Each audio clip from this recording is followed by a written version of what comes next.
Les énergies renouvelables représentent déjà une part importante de la capacité d'EDF, un quart de notre puissance électrique totale.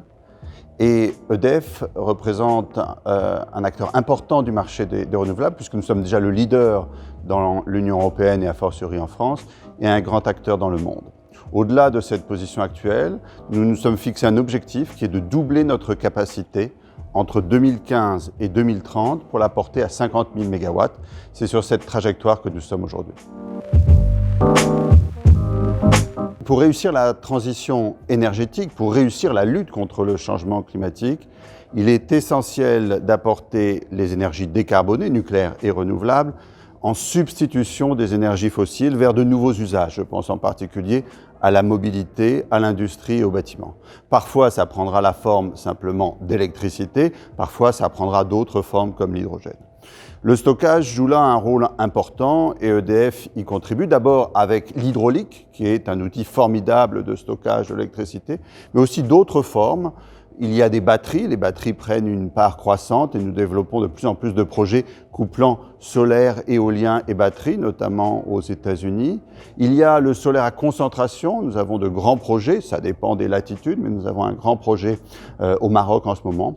Et puis enfin, il y a l'hydrogène qui est tout à la fois une façon de stocker l'électricité et puis surtout de l'amener vers ces nouveaux usages à haute intensité énergétique tels que le transport lourd ou l'industrie lourde. Sur tous ces sujets, EDF est un acteur à la fois dans la production et dans l'innovation des technologies. EDF Renouvelable est un acteur international. Nous étions très nord-américains à 45% et nous resterons nord-américains. Cependant, nous rééquilibrons nos géographies avec un tiers d'Amérique du Nord toujours, un tiers d'Europe et singulièrement de France, et puis un tiers de pays émergents. Je pense en particulier à l'Amérique latine, à l'Afrique, au Moyen-Orient, mais surtout à l'Inde et à la Chine qui, à l'avenir, représentent de l'ordre de 60% du marché. Donc ce sont des marchés importants. Ceci dit, l'Europe a décidé de façon puissante de faire sa transition énergétique et c'est d'abord là que nous l'accompagnons.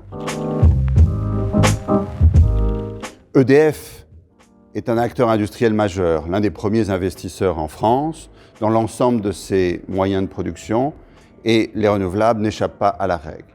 Les renouvelables en France, ce sont déjà 150 000 emplois et nous bénéficions d'une croissance importante, typiquement de 10-15% par an, ce qui est évidemment très enviable dans la situation économique actuelle. Quand on regarde un projet éolien solaire, déjà 40-50% de la valeur ajoutée française. Je crois que c'est encore davantage quand on regarde l'éolien maritime.